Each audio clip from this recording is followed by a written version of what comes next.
If you looked at me, you wouldn't see a person. You'd see a cardigan. Specifically, a wool blend cardigan in a shade of beige that paint manufacturers probably name Admin Despair or Oatmeal Purgatory.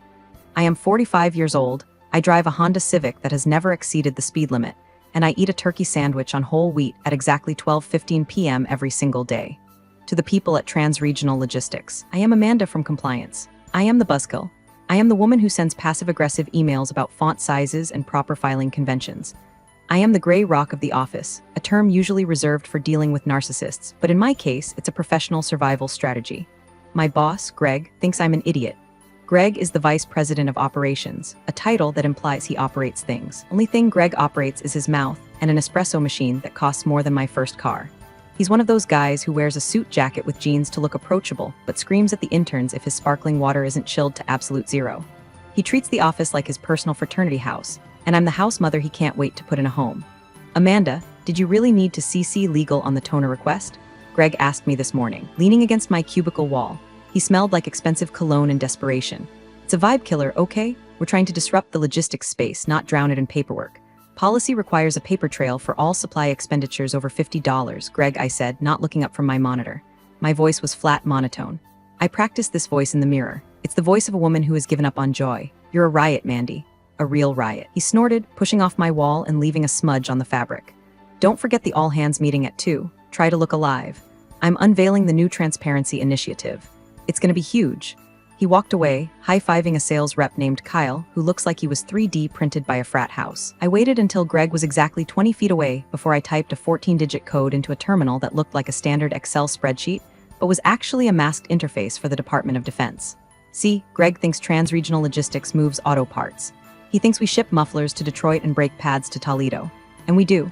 About 60% of our inventory is legitimate, boring car parts. It's the perfect cover. The other 40%? That's my department. I don't move mufflers. I move decommissioned guidance chips for ballistic missiles. I move volatile chemical compounds used in drone fuel cells. I move things that don't have names, just alphanumeric designations that would make a TSA agent faint. I am not a compliance officer. I am a Class 5 government liaison with a clearance level that would allow me to legally shoot Greg if he tried to look at the screen currently open on my laptop. But I can't tell them that. To them, I'm just boring Amanda. It's a lonely life, honestly. You sit there, holding the safety of the Eastern Seaboard in a spreadsheet, while people discuss The Bachelor over the cubicle walls. Sometimes I just want to scream. I'm not routing toilet paper. I'm routing thermal detonators, you absolute walnuts. But I don't. I just listen to stories on my earbuds to keep from losing my mind. Speaking of which, since we're getting into the classified stuff here, take a second to hit that subscribe button and thumbs up. It helps the algorithm know you like hearing about corporate idiots almost causing nuclear winter. And frankly, it makes me feel less like I'm shouting into the void. Thanks. Anyway, back to the vibe killer. Red folder sits in the bottom drawer of my desk. It's not actually red, that would be too obvious. It's a black binder labeled OSHA Regulations 1998 to 2004. No one in the history of corporate America has ever voluntarily opened a binder with that title. It is the perfect camouflage. Inside that binder are the hard copy verifications for the ghost routes. These are the transport paths that don't exist on public GPS. They are the routes our specialized trucks take when they are carrying something that goes boom. Today, the binder contained the manifest for Project Copperhead. On the surface, Project Copperhead looked like a shipment of industrial surplus lithium batteries heading to a recycling plant in Virginia. In reality, it was a transport of unstable tactical warheads being moved to a secure disassembly site. The protocols are strict. The digital file is encrypted. Screen has a polarizing filter so you can't read it from an angle. And most importantly, never, under any circumstances, is this data to be displayed on a non-secure network. I was reviewing the Copperhead route, double-checking the bridge clearance heights because tactical trucks are 6 inches taller than standard rigs when Greg breezed by again. "Hey, Mandy," he said, popping his head over the partition. "I need your laptop." I froze. My hand hovered over the panic. A small, unmarked button disguised as the F12 key. "Excuse me? My laptop is doing that spinning wheel of death thing," Greg said, rolling his eyes, "and IT is at lunch. I need to project the quarterly stats for the meeting. Just let me borrow yours. I'll plug it into the HDMI in the conference room. Boom, done." "No," I said. It was the firmest I'd spoken in 3 years. Greg laughed. It was a cold, ugly sound. "Excuse me? No? I'm the VP, Amanda. I'm not asking. We're a team. One team, one dream, remember? Don't be such a hoarder. Just bring it to the conference room." "Greg, my machine contains sensitive compliance data that is not formatted for public viewing," I said, trying to use the corporate speak he understood. "It's not compatible with the projector. You and your sensitive data, he mocked, making air quotes.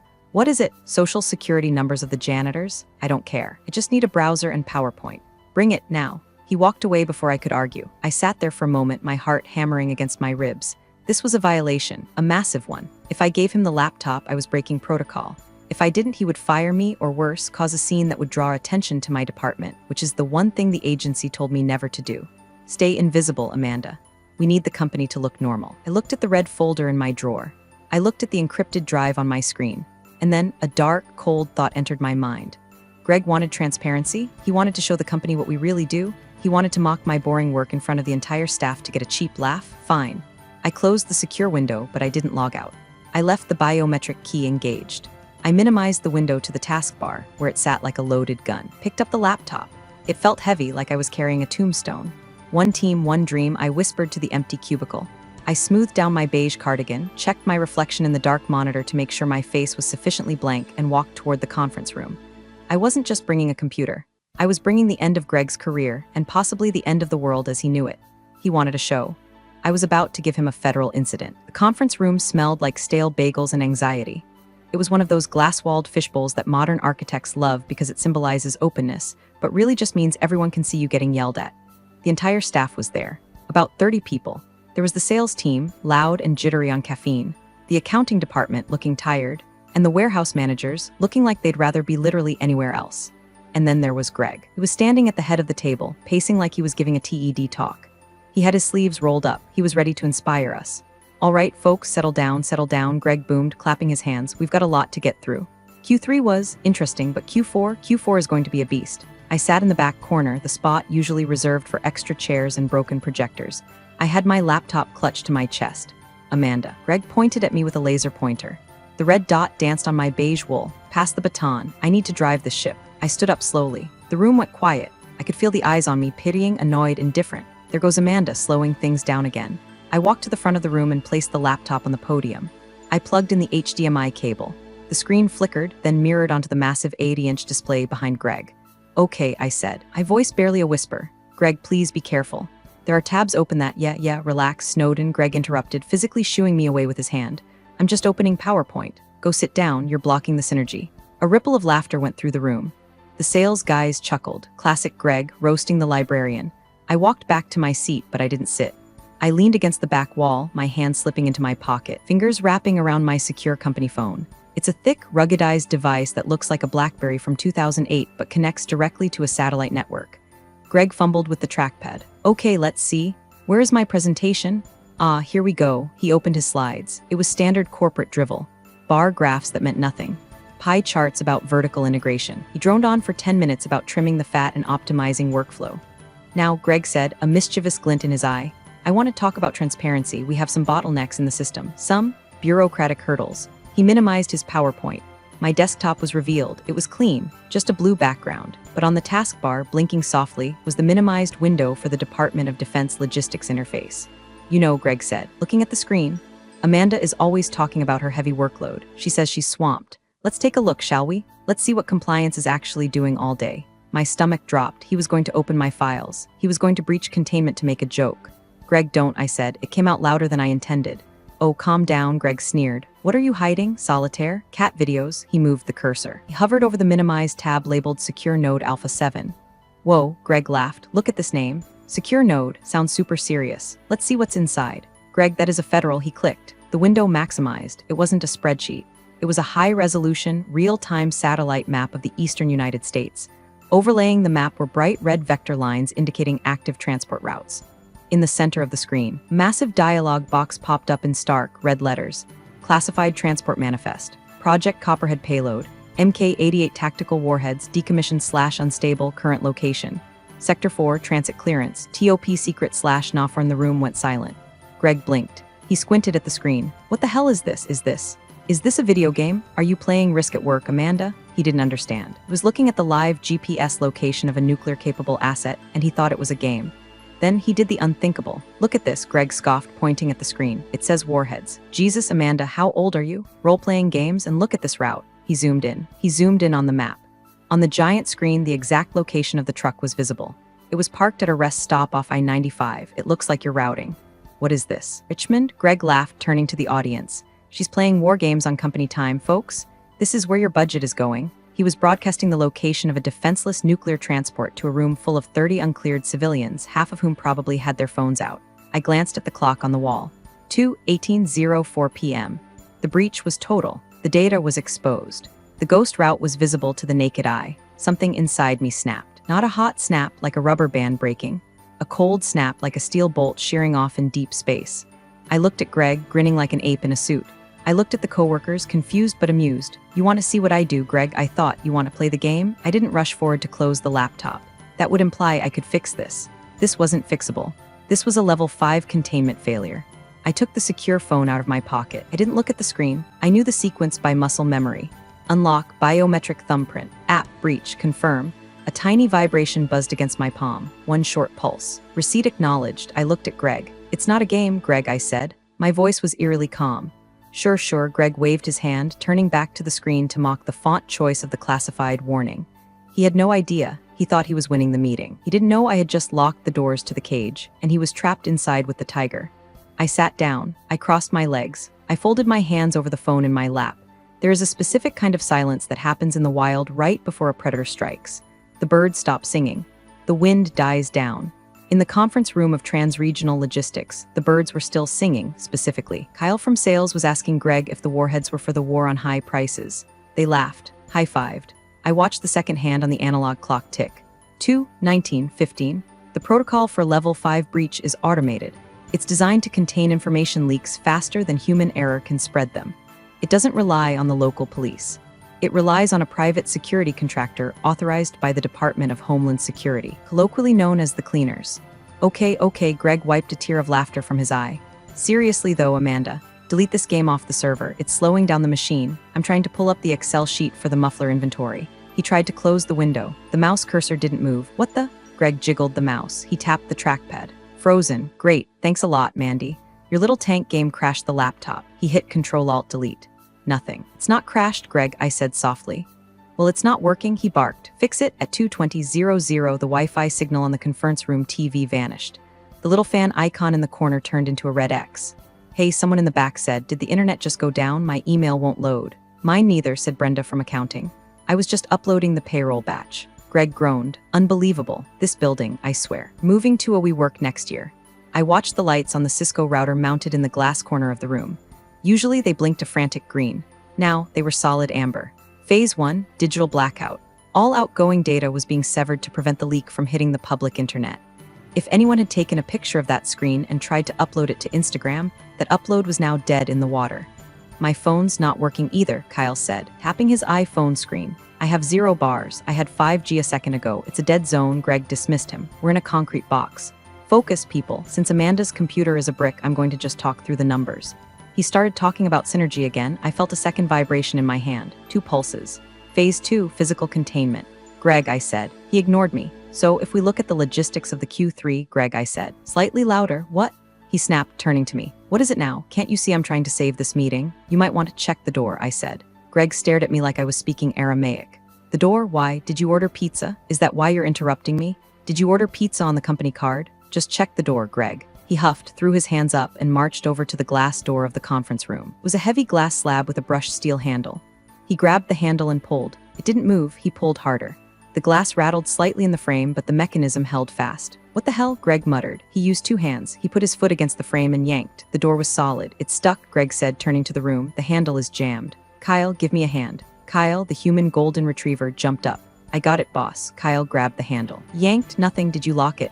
Greg glared at me. Did you lock us in? I don't have the keys, Greg, I said. Maglocks are electronic. They're controlled by the building's security system. Well, call the front desk, Greg shouted. Tell them to reset the maglocks. I can't, I said. Phones are down, remember? A murmur of unease started to ripple through the room. The laughter was gone. The air felt suddenly thinner. Okay, this is ridiculous, Greg said, his face turning pink. Is there a fire alarm? Just pull the fire alarm. That releases the locks. I wouldn't do that, I said. Why not? Because I said, standing up and smoothing my skirt. We aren't having a fire drill, Greg, and we aren't having a glitch. I walked over to the window. The conference room looked out over the parking lot. Look, I said, pointing. Greg and half the room rushed to the glass. Outside, the parking lot was empty, but at the main entrance gate, massive yellow steel bollards, the kind used to stop truck bombs, were rising out of the pavement. Heavy steel shutters were rolling down over the main entrance of the building downstairs. We could hear the faint thrum-clank of the shutters engaging. "What is happening?" Brenda whispered, clutching her notebook. "Is it an active shooter?" Panic flared in their eyes. Active shooter drills were the only context they had for this. "No," I said, "it's not a shooter." I turned back to the room. I let my shoulders drop. I let the compliance Amanda mask slip off just a little. My posture straightened. My eyes went cold. "It's a containment protocol," I said, "because someone unauthorized just accessed a top-secret Department of Defense logistics manifest." I looked directly at Greg. "You wanted to see what I do, Greg? You're seeing it. You just triggered a federal lockdown." For 3 seconds, nobody moved. They just stared at me. It was as if the office ficus had suddenly started reciting Shakespeare. "Federal lockdown?" Greg laughed, but it was a nervous, high-pitched sound. "Okay, very funny. You're really committing to this bit, Amanda. What is this, a prank? Did you hire actors? Is Ashton Kutcher gonna jump out?" "Look at the screen, Greg," I said, gesturing to the giant display behind him. He turned. The map was gone. The Warhead's manifest was gone. The screen was now entirely black, except for a single, pulsating logo in the center. The Department of Homeland Security seal, and beneath it, a timer counting down from 4500. "That's a screensaver," Greg said, his voice wavering. That's just a graphic." Thunk. The overhead fluorescent lights cut out. The room plunged into darkness for a heartbeat before the emergency red mood lighting flickered on. The hum of the AC vents died, replaced by the deep, pressurized hiss of the air scrubbers sealing the intake. "Oh God," Brenda started to hyperventilate. We're trapped. We're trapped in the dark. Everyone stay calm." Greg shouted, trying to find his VP voice in the red gloom. "It's a power outage, that's all. The shutters are storm precautions. It's automatic. It's sunny outside," Kyle pointed out, his voice trembling. "Shut up, Kyle," Greg snapped. He pulled out his cell phone again, frantically tapping the screen. "Why won't this damn thing connect? I need to tweet the utility company." "There's a localized signal jammer active," I said. I walked over to the head of the table, Greg's spot. I sat on the edge of the desk. It blocks all cellular and Wi-Fi frequencies to prevent data exfiltration. Nothing goes in or out until they clear the site. "Who is they?" asked Sarah, a young marketing coordinator who was hugging her knees. "People coming to see why Greg projected a nuclear transport route onto a wall," I said. Greg spun around, his face a mask of sweat and red light. "Stop saying that. I didn't project a nuclear route. I projected a spreadsheet. You hacked it. You put that image there to embarrass me." He was spiraling, denial. The first stage of grief for his career. "Greg," I said, my voice cutting through his panic like a scalpel. "You took my laptop. You ignored my verbal warning. You bypassed the minimize tab warnings. And then you zoomed in on a classified asset. There are cameras in this room.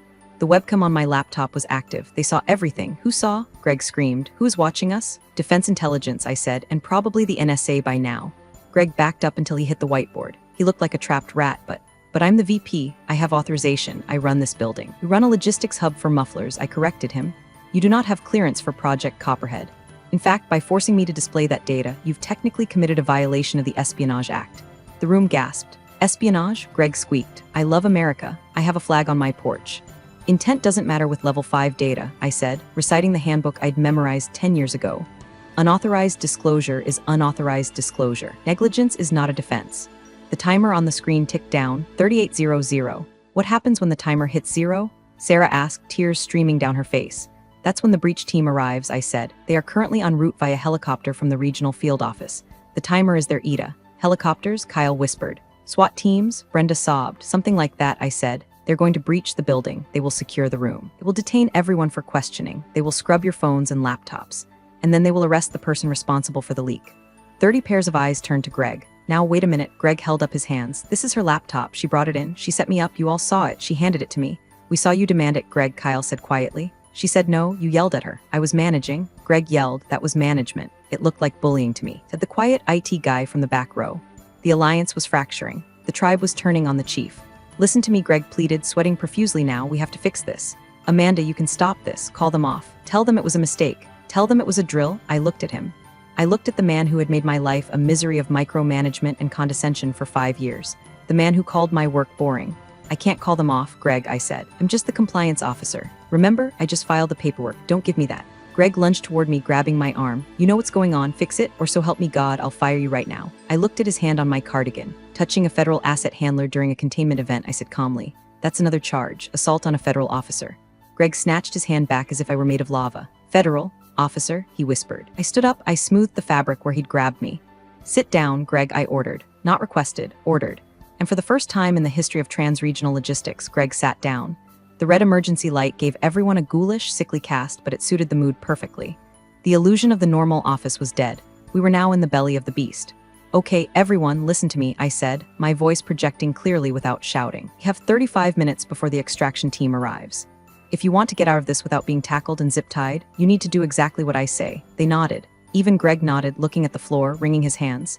Take out your badges, I said. Place them on the table in front of you. Take out your phones. Place them on the table. Do not try to hide anything. If you have a vape pen, put it on the table. If you have a flask, put it on the table. These guys have dogs that can smell a micro SD card inside a shoe. Do not make them search you. The sound of plastic and metal clattering onto the mahogany table filled the room. Amanda, Sarah asked, her voice trembling. What do we actually do here? I thought we shipped car parts. I sighed. I looked at these people. They were annoying, yes, but they were innocent. They were just people trying to pay their mortgages. We do ship car parts, I said. Transregional is a shell company. Well, a dual-use front. The government needs legitimate commercial traffic to hide their secure shipments. It's the needle in the haystack theory. If you want to move a needle, you don't send it in an armored truck. You throw it in a haystack and move the haystack. We're the haystack? Kyle asked. Exactly, I said. All those times the inventory numbers didn't quite add up. That was me scrubbing the weight manifests. All those times the basement elevator was out of service. That was because we were moving guidance systems into the sub-level vault. All those night shift drivers who never talk to anyone, they are private military contractors. The IT guy's eyes went wide. That's why the server room has a separate fiber line I can't access. I thought it was for executive streaming. It's a direct uplift to the Pentagon, I confirmed. Greg lifted his head. He looked haggard. Spray tan seemed to be melting off his face. And you've known this whole time? You let me run around like an idiot? I didn't let you do anything, Greg, I said. I did my job. My job is to handle the red tape so you can play CEO. My job is to keep the monsters in the box. Today you opened the box. I just wanted to show the slide, Greg whispered. I just wanted to show the transparency slide. You got your transparency, I said. Suddenly, a loud, synthesized voice echoed through the room. It didn't come from the conference speakerphone. It came from the PA system that we didn't even know existed. Attention. Containment field active. Site is under federal control. All personnel remain stationary. Failure to comply will result in neutralization. Neutralization? Brenda whimpered. Does that mean? Shoot us, only if you run, I said. Don't run. I walked over to the window again. Through the slats of the steel shutters, I could see blue lights flashing in the distance. The perimeter was being set. When they come in, I instructed, they are going to come in hard. They will shout. They will point rifles. Do not move your hands. Do not reach for your phone. Just look at the table. What about you? Kyle asked. Are you going to be arrested? I looked at him. I initiated the alert, Kyle. In their eyes, I'm the asset on the ground. I'm the one who stopped the leak. You narked on us, Greg spat. Anger was returning, trying to cover his fear. I saved you, I snapped back. If I hadn't triggered the lockdown, that image would have stayed on the screen. Maybe someone would have posted it. Maybe a satellite would have picked it up. If that shipment got hit, if terrorists or foreign actors intercepted those warheads because of your meeting, you wouldn't be facing prison, Greg. You'd be facing a black site. You'd disappear. Greg shut his mouth. I contained the leak, I said. I stopped the bleeding. You're going to lose your job, Greg. Maybe you'll do some time for negligence, but you're going to live. You should be thanking me. He stared at me with pure hatred. It was the look of a mediocre man realizing he has been outclassed by the woman he underestimated. I'm the VP, he muttered like a broken record. Not anymore, I said. The sound of heavy rotors began to thump against the glass. The helicopter was here. Noise was the first thing that hit us. It wasn't just the helicopter, it was the sound of boots on the roof. Dozens of them, heavy rhythmic thuds that shook the ceiling tiles dust loose. Then came the sound of the stairwell doors being breached. Boom, boom, crash. Oh my God, Sarah cried, curling into a ball under the table. Stay visible, I commanded. Sarah, get out from under there. If they can't see your hands, they assume you have a weapon. She scrambled back into her chair, shaking like a leaf. The door to the conference room, the one Greg couldn't open, didn't just open.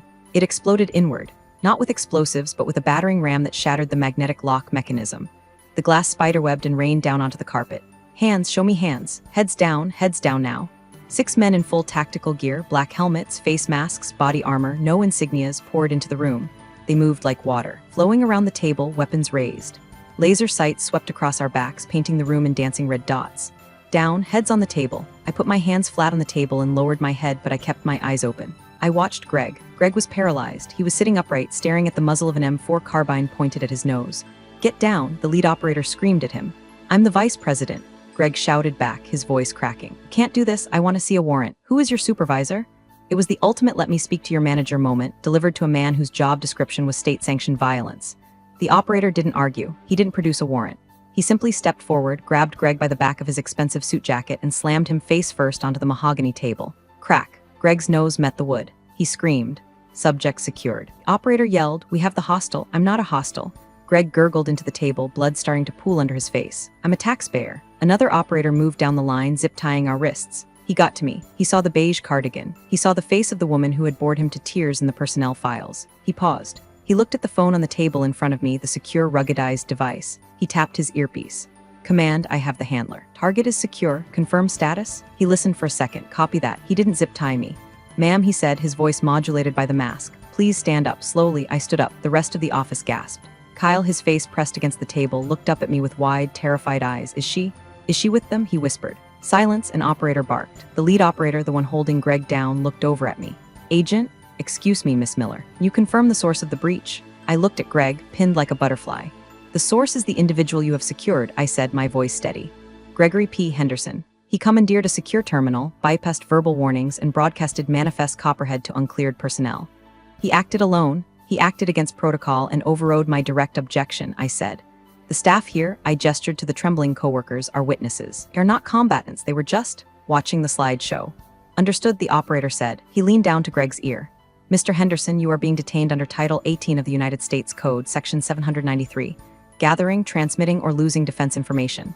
Losing? Greg sobbed. I didn't lose it, it was on the screen. Get him up, the operator ordered. 2 men hauled Greg to his feet. His nose was bleeding. His tie was crooked. He looked small. He looked like exactly what he was, a man who thought his title made him a king, finding out he was just a pawn. Amanda, Greg screamed as they dragged him toward the door. Amanda, tell them I'm a good guy. We had drinks at the Christmas party. Amanda, I didn't say anything. I just watched him go. As they dragged him through the shattered glass door, he looked back at me one last time. The look wasn't anger anymore. It was pure confusion. He still didn't understand how the boring lady had just ended his life. Check the rest for devices, the lead operator commanded. Scrub everything. I want this room sterile. The silence after Greg was dragged out was heavier than the noise of the breach. The operators moved efficiently. They brought in a large, black Pelican case. It was a mobile EMP device and data shredder. All personal devices are compromised, the lead operator announced, are seizing them for forensic analysis. You will be issued reimbursement forms. My photos? Sarah whispered. My wedding photos are on that phone. Should have used the cloud, ma'am, the operator said coldly, dropping her rose gold iPhone into the shredder bag. I stood by the window watching. The compliance Amanda was gone. I was just Amanda. The lead operator walked over to me. He removed his helmet. He was younger than I expected, maybe 30, with tired eyes. Miss Miller, he said, good reaction time on the breach. We clocked the shutter deployment at 45 seconds post-exposure. That probably saved the shipment. He was zooming in on the vector lines, I said, taking a cigarette out of my pocket. I don't smoke in the office. Today I made an exception. He thought it was a video game. They always do, the operator sighed. Civilians, no situational awareness. He lit my cigarette for me with a Zippo. What's the play here? He asked, keeping his voice low so the staff couldn't hear. Do we burn the site? Headquarters is asking if we need to dissolve trans-regional. If the cover is blown, we can relocate the logistics hub to the other city. We can have this place shut down by morning. I took a drag. The smoke filled my lungs, sharp and grounding. I looked at the room. Kyle was crying quietly. Brenda was staring at the wall. The IT guy was trying to clean his glasses with shaking hands. If we burned the site, they all lost their jobs. No severance, just a confusing NDA and the unemployment line. Greg was the villain, not them. They were just the audience. No, I said, the cover isn't blown. They don't know what they saw. They just know Greg screwed up and the feds came. We can spin this. Spin it how? Corporate espionage, I said. We tell them Greg was selling data to a competitor. The lockdown was a counterintelligence sting. We make Greg the thief. And the government the heroes who saved the company's IP. The operator nodded slowly. That works. It keeps the classified nature of the cargo out of it. Just makes it look like high-stakes business drama. Exactly, I said. Let them keep their jobs. They're good at moving the mufflers. They provide good cover. Your call, ma'am, he said. I'll relay to command. He turned back to the room. Listen up, he shouted. The staff jumped. This site is now secure. The hostel has been removed. You have all been witness to an act of industrial espionage and data theft by your former vice president. A ripple of confusion, then relief. Industrial espionage. That they understood. That was a movie plot, not a nuclear war. You will all sign non-disclosure agreements before you leave this room, the operator continued. You will not discuss the specifics of the software you saw. You will simply state that Mr. Henderson was terminated for cause. Do you understand? Yes, they mumbled in unison. And one more thing, the operator pointed at me. Miss Miller here is the acting site director until further notice. She's the point of contact for the investigation. You take your orders from her. Kyle looked at me. Amanda, you're the boss now? I exhaled a plume of smoke toward the shattered ceiling tiles. Apparently, I said. Now, Kyle, stop crying and find a broom. We have glass to clean up. It took 3 hours for them to process the paperwork. The NDAs were thick, full of terrifying legal language that basically said if you talk, you go to prison. The shutters rolled up. The sunlight streamed back in. It was jarring, like walking out of a movie theater in the afternoon. The feds left as quickly as they came, taking Greg's laptop and the bag of shredded phones with them. It left one thing behind, a new secure laptop for me and a direct line to the Regional Oversight Committee. The office was quiet. No one went back to their desks. They all just stood in the ruined conference room, looking at the empty spot where Greg used to stand. I crushed my cigarette out on the mahogany table, a small act of rebellion I'd wanted to do for 5 years. Okay, I said, show's over, go home, take the rest of the day. Open at 0900 tomorrow. They shuffled toward the door. Amanda, it was Brenda from accounting. She looked older than she did this morning. Yes, Brenda, is he coming back? She asked. No, I said, he's not coming back. Okay, she nodded. She paused. Thank you for whatever you did. I don't understand it, but I know you stopped them from hurting us. Just doing the paperwork, Brenda, I said. She left. I was alone in the wreckage. I walked over to the podium where Greg had tried to shine. I looked at the HDMI cable dangling like a dead snake. My phone buzzed, a text message on the new secure unit. Sender, control message, transit complete. Copperhead secure at disposal site. Good work, agent. I deleted the message. I walked back to my cubicle. It looked exactly the same. The beige walls, the sad fern, but it felt different. It wasn't a cage anymore. It was a command post. I sat down in my chair. I opened the bottom drawer and pulled out the red folder. I needed to file the incident report. For years, I had hated this job. I hated the secrecy. I hated the disrespect. I hated being the invisible woman, but today I realized something. Invisibility is a superpower. Greg wanted to be seen. He wanted the glory, and it destroyed him. I was content to be the wallpaper, and because of that, I was the most powerful person in the building. I logged into the system. The screen glowed blue. Welcome, Director Miller. I liked the sound of that. The next morning, the coffee machine was working. Not the break room sludge pot, the Nespresso machine in Greg's old office. I moved my stuff in there around 8:30 a.m. I didn't ask for permission. I just took the keys from the maintenance guy, who looked at me with a mix of awe and terror, and opened the door immediately. I sat in Greg's leather chair. It was comfortable, even if it did smell faintly of his cologne and insecurity. The door was open. I could see the bullpen. The office was quieter than usual. There was no frat boy laughter, no throwing footballs. People were working, actually working. Kyle walked by. He saw me. He stopped. Good morning, Amanda. Miss Miller, he stammered. Good morning, Kyle, I said, sipping a darkly roasted espresso. Do we have the manifest for the Toledo shipment? Yes, ma'am, he said. On your desk in 5 minutes, make it 3, I said, on it. He practically ran. I turned to my computer. I had a new notification, a new shipment. Project Sidewinder payload, classified biological route, Southern Corridor. I cracked my knuckles. Most people think logistics is boring. They think it's just boxes and trucks and barcodes. They think the world is held together by politicians and armies. They're wrong.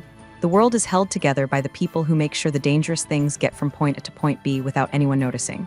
It's held together by the invisible people in beige cardigans who know how to keep a secret.